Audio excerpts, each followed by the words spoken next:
Hi, everybody. I'm Frank Stanisci of Open Forum, candid, frank, and live as always.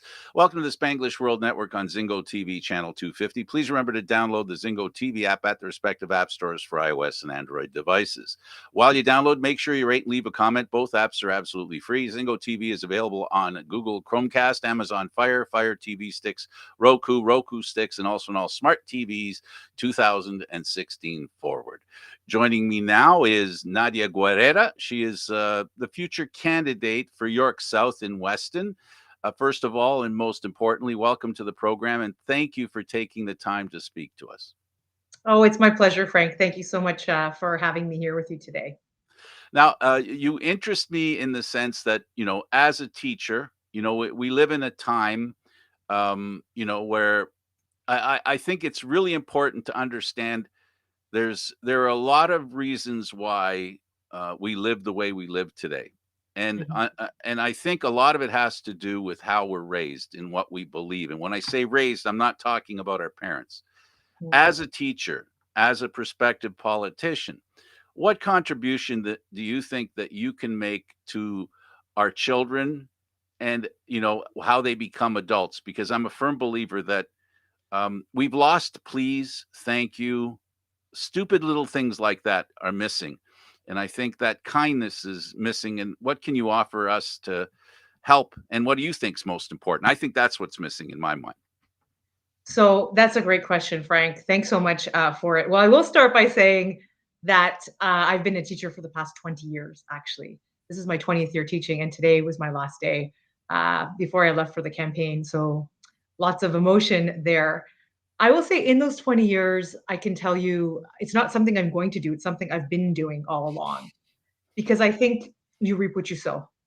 And when you invest in education, writ large from a provincial standpoint, you get a really good system. And Ontario's is a world class system, and we have to continue to develop that into the 21st century. And we can talk about that a bit more later. But for now, Mhm. I will say that as a teacher, what you do is you bring who you are into every interaction with every student. The kindness you're speaking about in the world, that is not something you just teach. That's something you live and you teach by example. Um, the positivity, all of that's there. There might be things that appear to be missing, but I can tell you every day on the front line that it's not as missing as you think it is.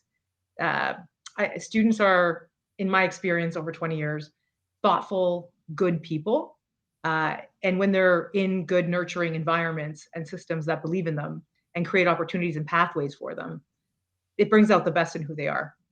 So I just want to assure you, Frank, that it's not as bad as it looks from the outside. Um, I didn't mean to imply it was bad. I just there's to put it bluntly, there is we're learning, our children are learning that a lack of respect is acceptable today. Whether that's intended or whether that's the truth or not, I guess we can discuss. But I can point examples. So it as a teacher, it's important to me to ask you because you're at the beginning of children in their development, and as a high school teacher, you're yes. basically at that transition between going from a child to being an adult. Yes, and honestly, I think we've seen, especially now after COVID, right? There's been a real gap, not just in learning, in terms of academic learning, but also in terms of learning about social skills and those kind of interactions. And so I actually feel there needs to be a lot of work going forward around that. And I mean, I work in a staff at Chaminade College, which is very much aware of that. We talk about it and how to build it in. And every moment that maybe a student isn't acting or responding in a way that we would think is ideal, there's that moment that's a teachable moment. And if you approach it as a teachable moment and you do it in consultation and dialogue with the student, maybe their parents, depending on the situation, you can actually heal something in that moment and move forward in a different way. It's all about how you approach it. But I am here to tell you that from 20 years on the front line and what I'm seeing today after COVID, there are real gaps and areas for nurturing that have to exist there within our system. And we can't forget that the people who work on that front line, not just me, but so many of my colleagues across the province, do that every day. We do it quietly. We do it with great love. Um, you know, So that's the teacher in me speaking. Um, and I don't know, I want to assure you that as we continue to do that work and invest in that kind of system, we're going to get the best of students in Ontario and children and so on. There's I, lots. I'm These are pivotal moments. I believe it's, to me, I believe it's important work. I've given my life to it, you know. So Ms. Guerrera, I am half pulling your leg because as a teacher, and now you're going into politics, yes. the classroom still has childish people in it. And that's the point I was getting at. Because being a politician today, it doesn't seem like it's just about politics or it's just about solving problems. You're in the business of social. You're going from the business of emotional social development to actual social development. How do you see your knowledge and experience in helping us, from your perspective as a future politician, and how you can help Ontario's social development? Well, look, I'll start by saying, you know, I'm a leader in my field, right? I'm not just a frontline teacher. I'm a head of a social science department at a high school in Toronto, in the Toronto Catholic District School Board. I've written curriculum on the Holodomor Ukrainian genocide that's taught in classrooms across Canada.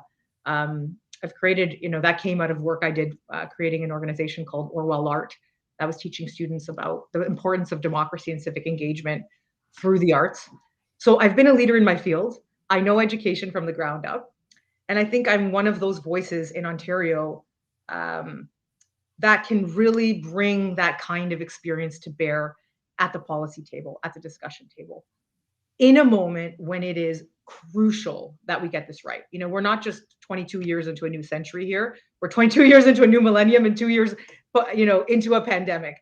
We really need to decide how we're going to invest in our students and our children and create the system that prepares them for a future that's filled with challenges and opportunities, and build a future for them where they can see themselves in. So to me, I think I'm, you know, very qualified to be able to bring that kind of experience from the ground to the table at the policy discussion level, which quite frankly hasn't always been there. And in this current government, I haven't seen there in the ways that I would want to see there as someone who works on the front line and as someone who believes in these systems. So that's kind of what I bring to bear there. How do you see and what do you see it looking like if you had more control? What would be your guiding light in that regard? Well, I mean, there's some of the policy positions that the Ontario Liberals have come forward with already, even though we haven't, you know, put out our platform yet. One of the very first thing that was said by our leader Stephen Del Duca was, you know, cancel the 413 highway, invest that $8 billion into education infrastructure, which is sorely lacking, and COVID, of course, has shone a light on that, particularly when we're talking about ventilation and things of that nature. But on top of that, you know, because of the learning gaps that I've already mentioned, academic, social, and everywhere else, and the mental health strains that are being experienced by students, we need more than ever to have class sizes that are capped at no more than 20. And I'm speaking about high school, but it's even more so the case in elementary school. We at those pivotal ages. We also have to deal with mental, not just mental health supports, and making sure that we have staff in place that aren't just, you know, pivoting across 5 or 6 schools, right? But that they're dedicated to specific schools and school communities, because they're needed more than ever. On top of that, special ed funding, that's a big one. You know, we have so many students with special needs. We actually just released certain policy pieces that will be part of our platform around supporting students with autism, and many of those had to do with actually creating those supports in schools to limit, you know, wait lists for certain services or testing or whatever else. So those are things I would do immediately as a visionary on top of the policy pieces that are there right now. To me, building resiliency into our education system, teaching students that how to build things into, you know, processes. It's not just a product that you produce, but the process on how you get there. To me, that helps to build resilience and tenacity, which they're going to need, and we're going to, quite frankly, need them to have as future leaders in our society. These are things that I would do. These are things that we're proposing as an Ontario Liberal Party. And there's going to be more conversations happening. Right now, so much of what we've done and what I've had the honor and pleasure to do as part of the education policy squad for the Ontario Liberal Party is listen, sit down and listen with stakeholders from various positions and perspectives in education and take into account what it is that they're seeing and build that into how we're building our platform. So to me, that has been deeply informative. Even though I come from 20 years in education, I'm seeing it from certain lenses and certain perspectives. And so listening has been such a valuable exercise that I know will mean that we're going to actually do this right. Not just on the platform we introduce, but actually in government, hopefully, God willing, on June 2nd or June 3rd, I should say, the day after. The one thing that education should lead to is employment opportunities and creating the best kind of workers for what we need. There's always we both come from the Italian culture, and nonna and mama, See? grandma and mom, they love when you wear a suit and go to work. But Hmm. a lot of people who don't wear suits to go to work, you get the point I'm getting at. Sometimes the education system needs to be more broad-minded and ensure that the education is provided for the needs that show up. Construction is something people, sometimes think of as, below oneself, right?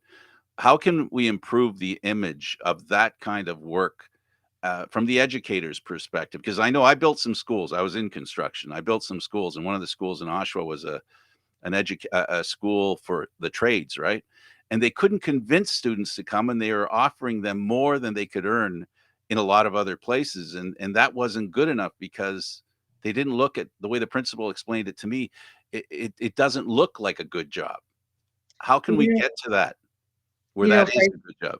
so Frank, first of all, I'm gonna agree with you there, and I'm gonna say, first of all, thank you for your service, and thank you to every other person that goes to work hard, and works hard, excuse me, to build the homes that we need to have. We have a shortage to build the infrastructure that's going to help us get around and make our economy move.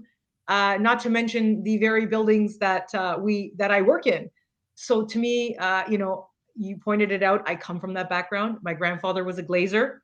Okay, long line of manual labor and tradesmen in my family. My uncle was a butcher. I think we were talking about that before. Yep. So, and my brother, by the way, trained as a chef.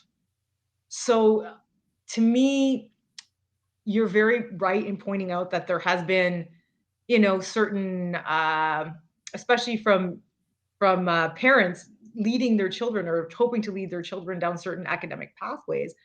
But if we look around, who's been working, whose industries are still thriving, is so much of that in the trades. And so I get excited personally when I hear a student talk about the trades, when I see them do a cooperative education opportunity in the trades.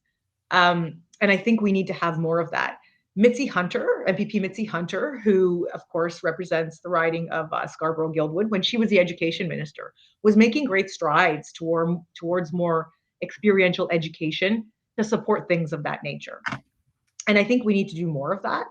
To me, I think there's really creative ways that you can do it. Partnering in some ways with some of the leadership that's already happening in the trades.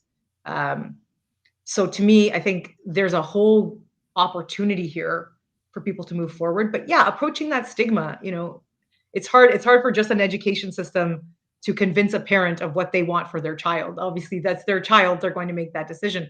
But creating opportunities and pathways where different students and different types of learners can have an opportunity to move forward is very much the case. And I will agree with you that our education system is to prepare people for the workforce. But I believe that it's more than that. In my heart of hearts, and I've literally dedicated my life to this, Frank, it's to prepare people for the economy, to create a competitive economy that's innovative, that keeps us as one of the largest subnational economies in the world in Ontario and and a G7 country in Canada. But it's also to create great, responsible, and contributing productive citizens. And both of those things have to happen in our education system. And that means they have to be thoughtful and have opportunities to give the best of who they are and contribute to the society, because that's how we're at our best, I believe. At the end of the day, the better the job, the more the taxes, the more we can invest in education and other things. So it propels itself. People sometimes, I think, if you could help us to understand the importance of the relationship between the government, education, employment, and how important it is, especially now where we've had basically a um, employment. People talk about gig jobs. Yes, And people yes. like me don't even know what a gig job is. Don't really know what it is, right? So there's different ways that we can have people earn money and help support the government and people in general. For what reason? For healthcare. How do you feel about healthcare and where we are right now, and what improvements do you see in the offing that's necessary? I know you don't have a platform yet, but I'm sure you have personal opinion on how we can make the healthcare system work better. So, I mean, I could not possibly go into the weeds on healthcare. I mean, I could go into the weeds on education as long as you would like. But I will tell you that I have healthcare professionals in my family. My sister's a nurse. She's a manager at one of Toronto's major hospitals now.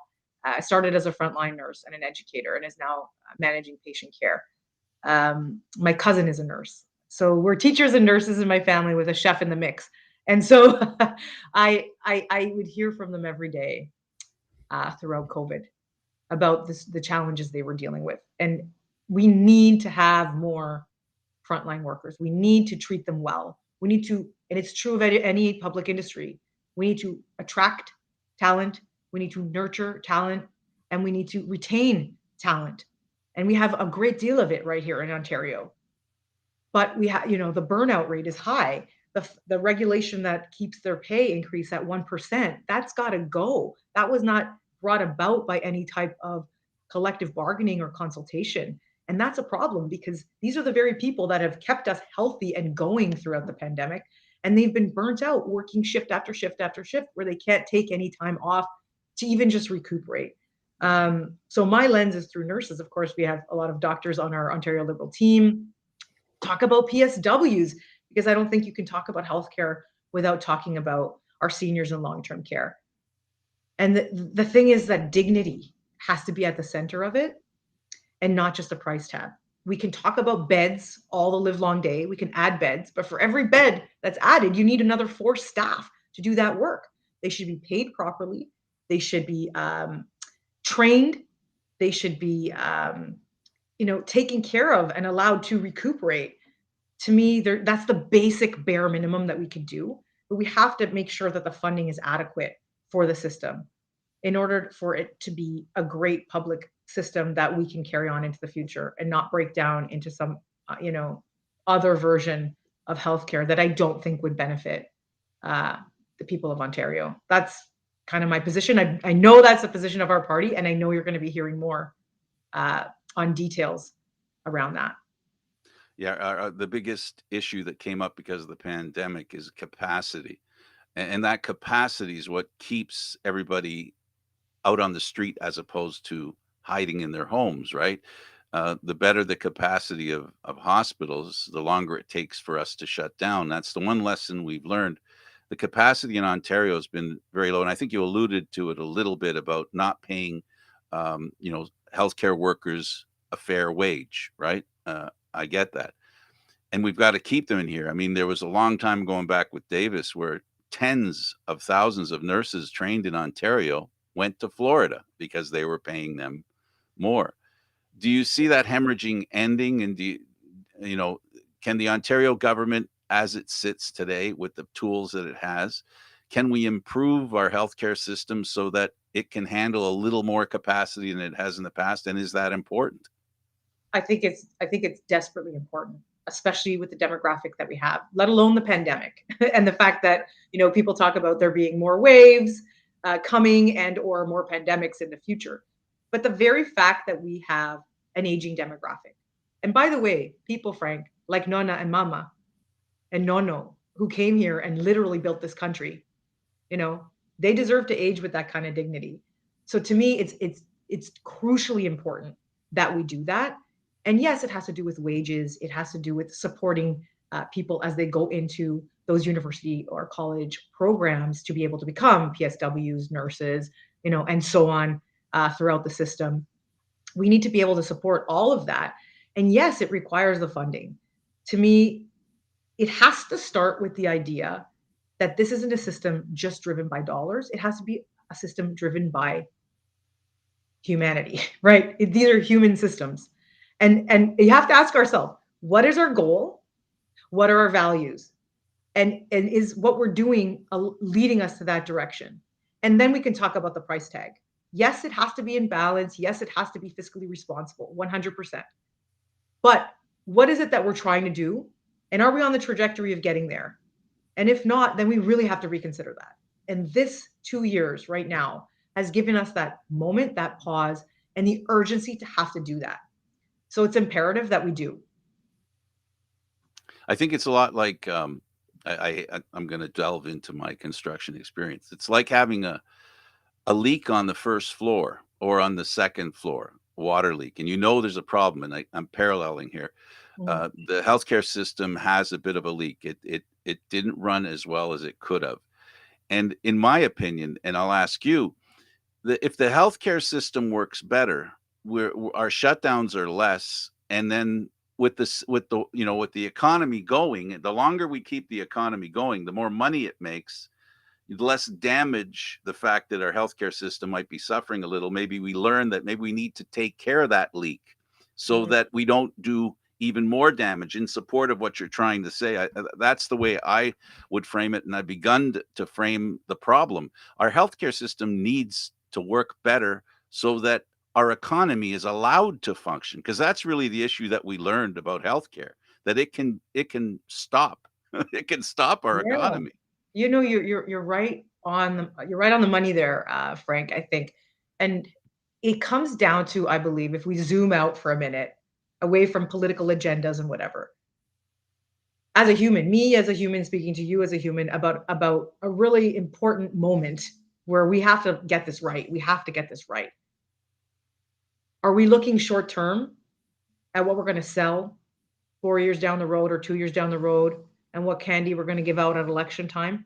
Or are we talking long term and being visionary here and aspirational about how we can do this? And I believe this is a moment where Ontario needs to be in that second place. We need to be in the place where we're looking longer term at what it is we're trying to do. By the way, that's the stuff that motivates me to run. Okay. I have a great job. I love my job. I'm not looking for a new job, although I really hope I get one on June 2nd. It's not about that. It's about transformative public service. And it's about bringing that experience, passion, responsibility to bear in a new position in government. And we need that to be happening from every single person that's elected. And by the way, every single person that goes to the poll to vote, because we're in this together. And we have to create a future that's going to be have a place for all of us in it with dignity. And you know what? We owe that to ourselves. We owe that to each other.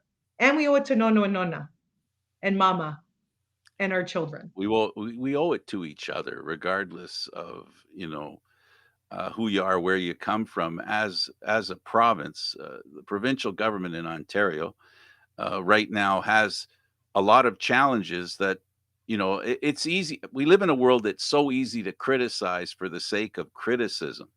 And I think, to your point about having a long term Mhm. goal, it's hard today to have that long term goal. How do you see um, being able to give that message, land that message? Because the message is a good one. I don't think anyone will argue on any side of the political world about let's make our province better. Forget about liberal, New Democrat, Green, Conservative. Ontarians, we want our province to be better. For it to be better, we need to speak to each other.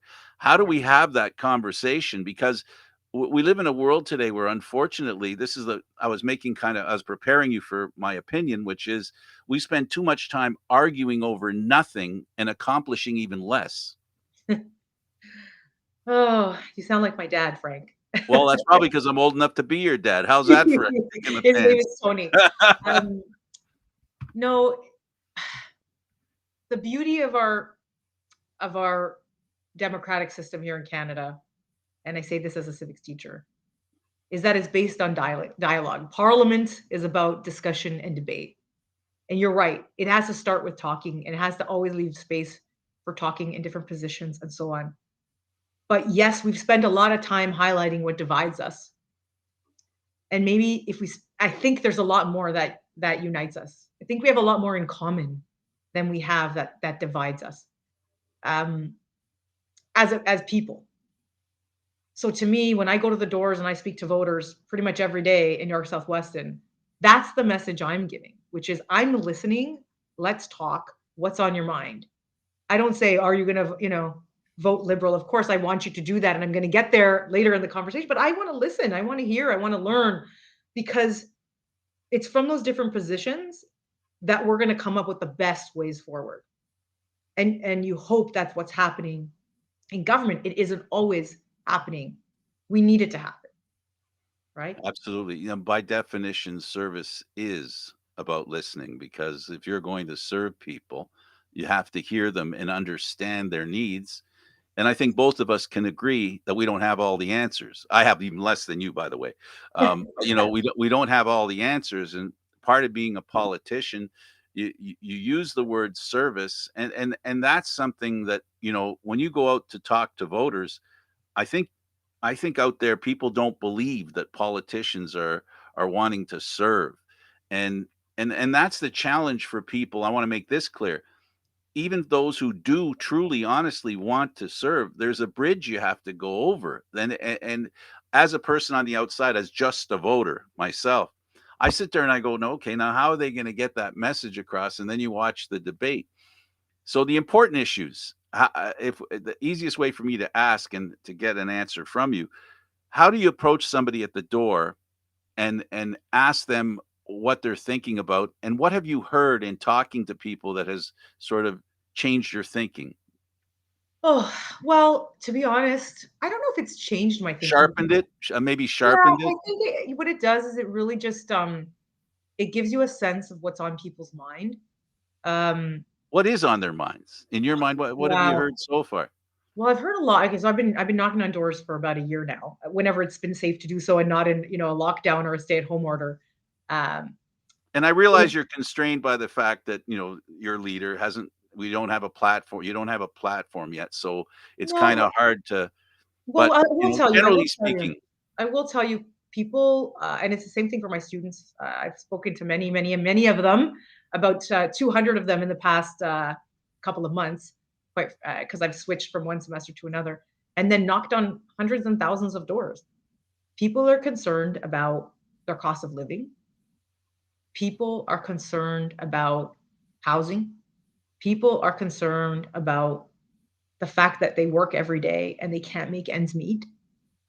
So I'm going to use the word dignity again, and that is one thing that we have talked about is economic dignity. And it's like, Nadia, I have to decide between paying my rent or buying groceries. I have to, students saying, I don't know if I'm ever going to be able to own a home in this province, never mind this city. Uh, Seniors saying, I've worked my lifetime and I can't make ends meet, and I don't want to have to leave my home to go live somewhere, God knows where, after working a whole life. These are the things I'm hearing about, on top of, education and healthcare and all of this, which is paramount for many people, especially during the pandemic. So how I approach it is, I know it's different at every door, really, because I'm very much a people person. I kind of get the vibe of who's in front of me, and I try to meet them where they're at. Maybe that's the teacher in me, but so it's maybe a little different every time, but it always comes down to, here's who I am. I'm running, but I'm your neighbor. I'm a teacher in this community. And, I just want to check in. How are you? How's your family? How are you managing? What's on your mind? And then it You goes from raised a there. couple. What's that? Sorry? You raised a couple, the inflation thing, the cost of living, all that kind of stuff. How much of that can Ontario I'm sorry to have interrupted, but No, please. I really want to understand from your perspective, what tools are you using to attack those issues? Because those issues you mentioned they're very key. They're ringing in my head right now. We hear it in the world. The Yes. cost of fuel, the cost to pay your bills at home, the fact that salaries or paychecks aren't keeping up with inflation, all that kind of stuff. What can you do, and what can the Liberals do if you're in power, to work on each of those issues? Yeah, so I mean, that's a great question. And what I will say is, just to start out with, there's so many, and this is where the power of government to bring about transformative uh, change is so important. And it can't happen, with an axe. It has to happen with a scalpel. You have to be measured. You have to be thoughtful. You have to think longer term. So, for example, right away, you don't cap people's wages at 1% without having a negotiation with them. Number one. That's number one. Every public sector worker in Ontario has been capped that way now for years, and inflation's at 5.5%. You approach that. Okay. You also do things like, which I love, and Stephen Del Duca has brought this up, is talk about portable benefits, benefits that follow workers, including dental and mental health. You talk about how do we make this a more manageable environment for small businesses? So whether that means supporting ones that have been deeply hit by COVID by lifting their corporate taxes for a couple of years to give them a bit of relief, or getting rid of the incorporation fees for local startups. You want that. You want that kind of innovation to be going on. These are just a couple of things that you can mention, but overall, it's all about these kind of government levers. But you have to believe that it's the government's job to be involved in this stuff. And I have to say, without getting super partisan here, but I haven't seen that the Ford government really believes in that all the time. They held back, held back, held back so much, and now they're giving a whole bunch of stuff away. To me, childcare, oh my goodness, that's a huge one. That saves families twenty to $30,000 a year per child. And Affordable childcare, if I can use the term. yes, thank you, $10 a day, affordable childcare, and available and accessible to people. So these things, these are super important. OSAP, my God, would I have ever been able to go to Queen's University if I didn't have OSAP? There's no way. I wouldn't have been able to do that. But students who had that all of a sudden had that cut and it was gone. These are things that make life affordable. But you have to have a government that believes that it's their role to be a player in these things. You can't just think, oh, small government, it's not the government's job, pay for it yourself. We'll cut taxes. And then the back end of that sentence that never gets discussed is now it's all user fees. It's all on you. And it's that great myth that it's going to be more money in your pocket, but it isn't. It's going to be more weight on your shoulders. And so finding a balance to be fiscally responsible about how you do that, attracting revenues to the province while investing in these programs and institutions that are going to make life better for people. That's how to do it. And honestly, that's why I'm a liberal, because I actually believe we can do that really well, and we have. Not perfect all the time, because nobody is, but with that intention in mind, and working towards those goals. To me, I believe that you have to have that vision, and belief that it's your role, and then build out towards that in consultation. What you were talking about earlier, which was about productivity and generally speaking, creating an environment for better taxpayers. And by better taxpayers, I mean people who create jobs, who find ideas, you know, the ingenuity of people not being constrained by ceilings. When you talk about OSAP, essentially that's one way that people can improve their lives regardless of what their background is, right?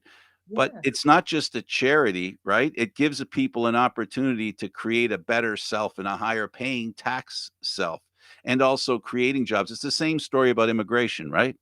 Why do we want immigrants to come here? Some immigrants today, especially in Canada and Ontario, has benefited where some immigrants come in and actually create jobs. Isn't that what we want? Is that what you're proposing? Like, is that Well, so you want not just to create jobs, but you want to create, like, you want a society, at least I do, where people see a place for themselves, have opportunities to grow, right? And actually contribute. And by doing that, that growth spurs on more growth and more opportunity and more, how do you want to say, decent quality of life, dignity. You work hard every day. You should be able to have something to show for it.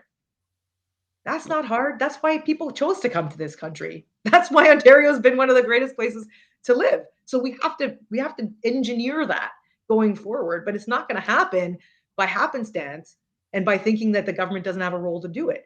We need that kind of leadership. By the way, we need it in every level.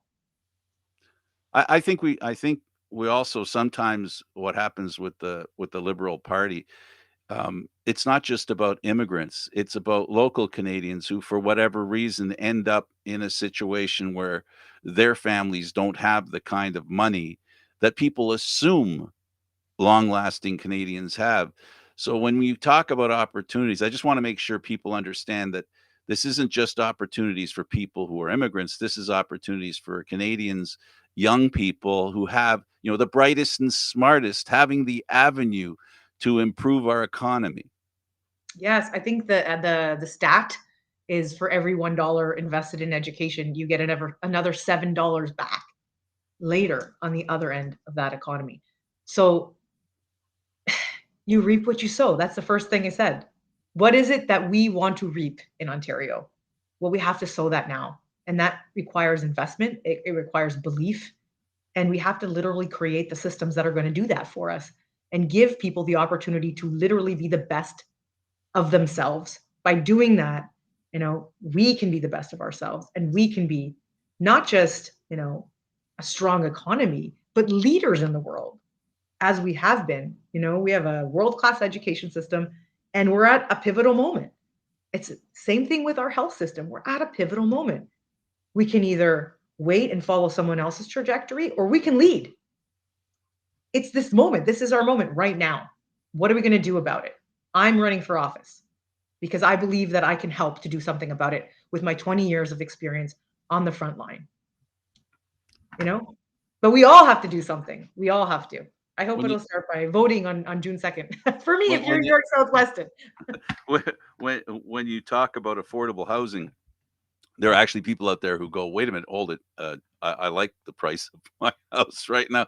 Right. How do you square that circle? Because when you talk about affordable housing, there are people out there who are going, "Well, it's just fine as far as I'm concerned." You know what I'm saying. I mean, it's the reality of it, right? And the Look, Liberal Party and you as a politician have to square that circle. Well, look, I think it comes down to this.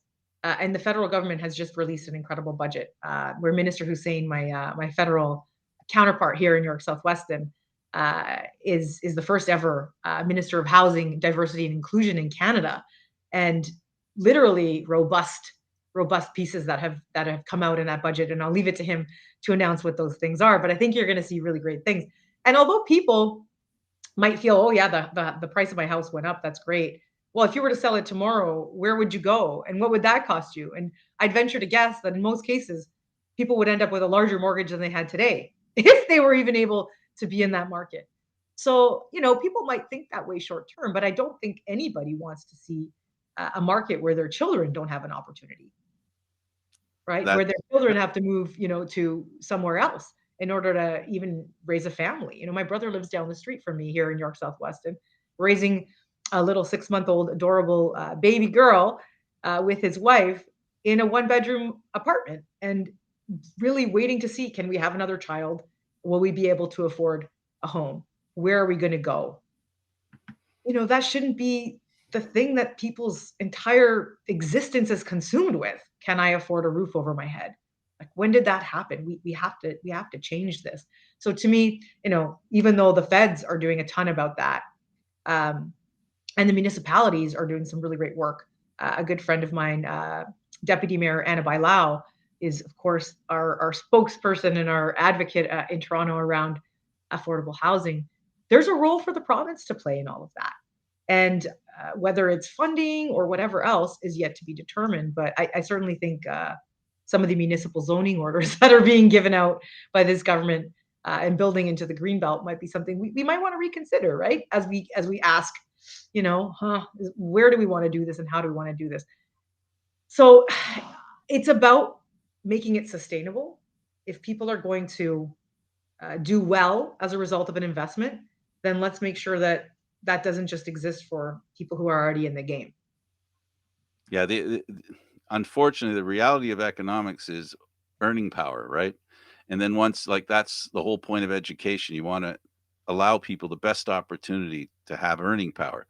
And then there's the spending power. We've discussed the earning power and where that comes from, good education and opportunities, right? And now when you earn money, Can you earn enough? How do you feel about minimum wage? And is it something that, affordable wage is what people talk about, affordable, daycare.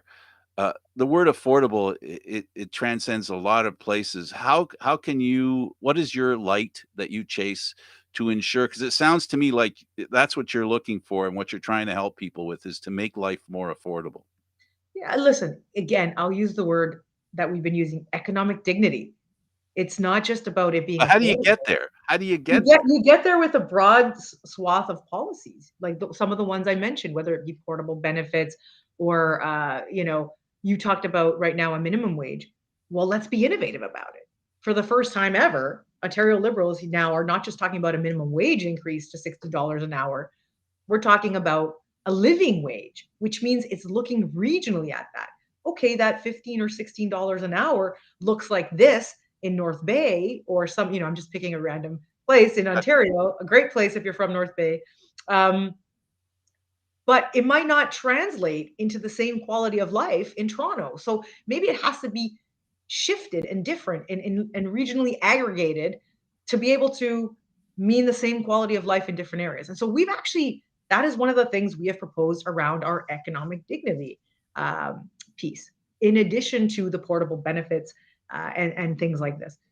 So let's be thoughtful, let's be innovative, and let's bring in things like this that affect real people's lives. It's easy to give away $120 for a license plate sticker. That's great. People can appreciate that. I'm going to appreciate that. Okay. But that's like giving a person a fish for a day and not giving them, you know, the The opportunity fishing to rod. fish for themselves. Yeah, exactly. It's, you know what I mean? So it's like, we have to build these things in. And it comes back down to who believes, which parties believe that that's the government's responsibility. So that I understand what you just said, and this is the dichotomy of the economy, right? In essence, in Canada, we don't have just one economy. We have various economies. You shed some light on it. The point being to what you said was, and the reason why you're saying that a minimum wage in Toronto is different than in North Bay. It doesn't matter where you have a more expensive place to live. People need to earn more money is the bottom line.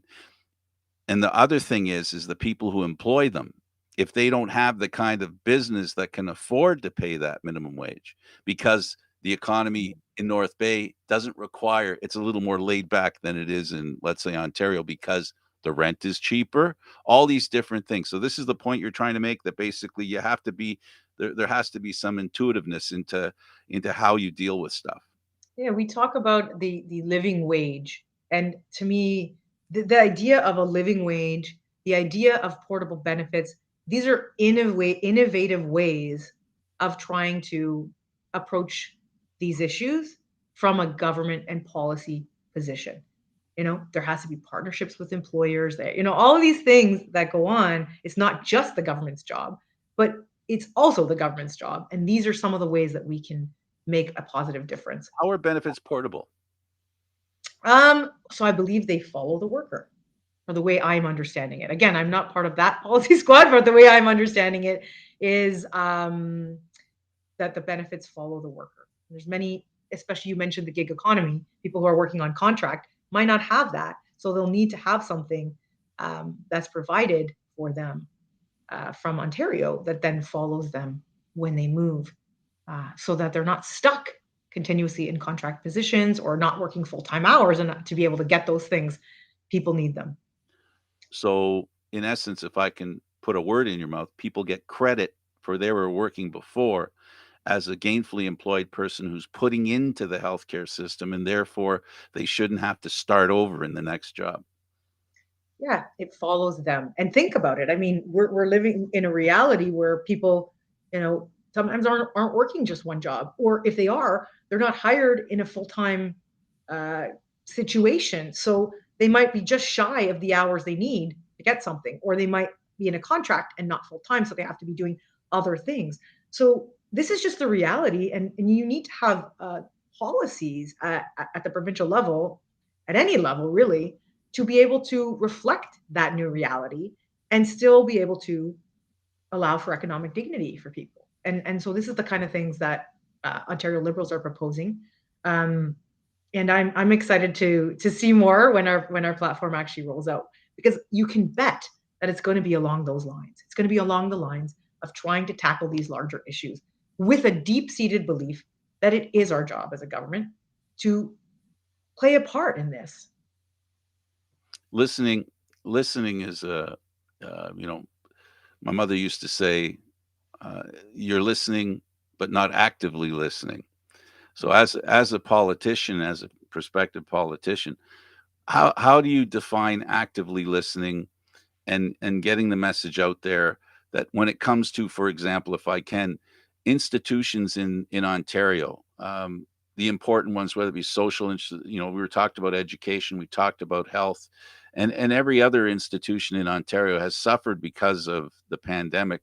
How do you see, um, and what kind of pecking order, how you can deal with a lot of the governmental issues where there's shortfalls economically, right? Where you can print as much money as you want, but how can you see, using your way of looking at things, on helping institutions rise up? Well, one thing we've done as the Ontario Liberal Party in producing this platform is something that I'm very proud of, actually. And that is creating an entire consultative process towards the development of a platform. It's not just releasing it in a timely manner because it's the best thing for media or something like this. It's because we've actually been engaging in real consultation. So started out with, our take the mic exercise, where there were rounds of questions in different policy areas, having people weigh in, discussions, etc. That's 60,000 people input into those into that take the mic process. Then from there, we got broken down candidates from across Ontario in our different areas of expertise or interest, broken down into policy squads, where it wasn't just backroom staffers. God bless them, and they do such amazing work. Thank you for that. But the rest of us candidates who might actually be sitting in those seats very soon, meeting with stakeholders in every single policy area. Mine was education. There was healthcare. There was ones on economic dignity. There were ones on the environment and sustainability, et cetera, et cetera, et cetera. And so seniors and long-term care. So we literally sat down and for weeks and weeks and weeks on end, met with different stakeholders and literally listened, listened, listened. And the result of that take the mic, 60,000 people's input and all of those policy conversations across all policy areas, that is what you're going to see reflected in the platform. So it's not the Ontario Liberal platform, it's the platform put together by the Ontario Liberal Party based on what we have heard from people across Ontario in every area. To me, that is what active listening looks like. You don't just do it at the door, although I love doing it at the door and I look forward to doing more of it as we lead up to the election. But you have to build in processes that do that. You don't just come out with an announcement and then tell the unions or the education how do I want to say, school boards, that this is what's happening by decree. You need to do that in consultation if you care about actually putting out the best policies. To me, that's how you do it. Yeah, I guess I used to have lots of meetings, and always used to tell the guys who have a meeting, guys and gals, y'all show up here with what you want, but all you can hope for and best I can do is give you what you need. And our needs sometimes are interfered with by our wants. Um, uh, in regards to that kind of thinking, how do you prioritize what's important? For example, we talk about the economy and you talk about, the cost of fuel. Ontario has very little to say about that. People need the price of gas to go down. Is there something Ontario can do that you're aware of that Ontario can do to help to bring the price down? Well, I'm not sure about the global cost of oil because there's a bit of a hot mess going on in the world right now, very sadly, in Ukraine and so on, that I think is affecting everything around it. But then one thing that should be done, and one thing that we did do the last time the Ontario Liberals were in government, was actually invest in alternatives. There was an entire infrastructure being built around electronic vehicles that got scrapped the minute the Ford government came into power. Now there's a conversation about potentially doing it again, now that it might look lucrative. But you can't just come late to the party. You've got to, if you're going to be the innovator, you got to get there ahead of time. You've got to read the tea leaves and and create those opportunities so that by the time the need is there, you are the leader. Ontario is the leader on doing this. That's how you succeed. That's how you, by the way, also draw investment into the province, in my, in my opinion. So I think you continue to move with alternatives. You diversify your economy. You provide opportunities for people to do these things, and then you try to lead in any way possible. So yes. It's important that um, today more than ever, those seem to be the driving issues: inflation, wages, the healthcare system. But most of all, it's about cost. Everything costs so much. And we said it at the beginning of the show. Um, but I would like to end on a positive note, and Okay. that is that as far as you're concerned, as a politician, um, what can you say in a positive sense that you feel you can explore and help Ontarians feel more confident? Because I can do another half hour on mental illness and how that kind of stuff has been impactful. But how do you see yourself in helping Ontarians to recover emotionally from this? I've only got a couple of minutes left, but because that's one of the things that we have to do and that you need to help us do as politicians. Yeah. So I will come back and harp back again on the heart with which I am approaching this um, moment in my life of stepping up and saying, "I'm here to serve you. I'm here to listen and to serve." Um, to me, I think that spirit people need to feel that. Okay. Um, I think the listening exercise is a really important thing, and then understanding, at least on from my position as the Ontario Liberal candidate here in North Southwestern, and part of a team that's so dynamic uh, for the Ontario Liberal Party, is you have experienced people, not just in politics, but also in every one of these areas. I am a frontline worker. I have been that for 20 years. You are going to have thoughtful, experienced um, people in these positions. Should you vote for us? Should we earn that confidence? And we will be able to bring that to bear, not just in the policies that are created, but the questions that we ask and the consultations that we engage in, which will allow people to see themselves reflected in those policies and in those, bills, laws, et cetera, that go forward. That is how I think people will heal, is by having hope and by having that spirit of real commitment to positive change and service. And that's the kind of leadership we need. And we deserve that kind of leadership. That's why I'm stepping up. So thank you for this opportunity. It was totally my pleasure. Thank you for taking the time to share with us. Always willing to listen to prospective politicians and hear what's out there as far as you guys are concerned.